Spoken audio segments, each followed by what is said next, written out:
আসসালামু আলাইকুম। আজকে রান্না করা হচ্ছে গরুর মাংস আলু দিয়ে। এটা ভিডিওটা করার উদ্দেশ্য হলো বাংলাদেশকে নিয়ে, বাংলাদেশের মানুষকে নিয়ে।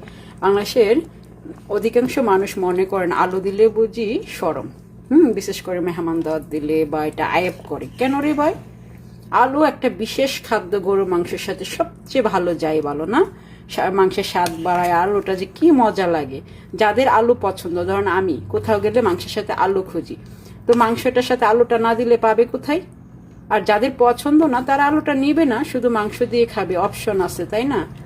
কিন্তু দেশের মানুষ দেখেন না, মাংস এমনি সচরাচর দামের জন্য বলেন আর যাই বলেন খাওয়াটা হয় না, কিন্তু আলু দিলে আবার আয়েব ধরে মেহমানদের বাসায় গেলে বা কোনো বিয়েতে বা কোনো কিছুতে।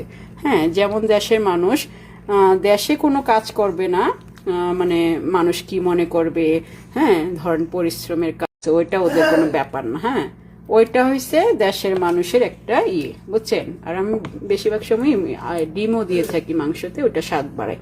আচ্ছা যাই হোক, যেটা বলতে গেছি, তো সেদিন দেখলাম আমার এক বান্ধবী শুক্লা, তার ফুফাতো ভাইয়ের মনে হয় বৌবাত না কি জানি, একটা ভিডিও, ওইখানে আলো দিছে। ওই জিনিসটি আমার ভীষণ ভালো লেগেছে। হ্যাঁ, তো যার যার মেন্টালিটি, আলু দিলে কি এটা ছোট লোকি কিছু হলো? আলহামদুলিল্লাহ, আমাদের তো খাবারের অভাব নেই দেশে, তাই না? হ্যাঁ, তো আমরা আলুটা দেই কেন?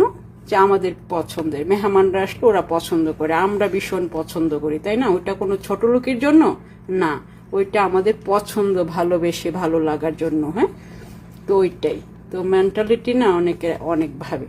তো আমি তো আমার ছেলে মেয়ের ওরকম পরিবার আত্মীয়তাই করবো না যেখানে আলু দিলে মাইন্ড করবে, তার মানে তাদের মেন্টালিটি পচা, তাই না? তো ওইটাই।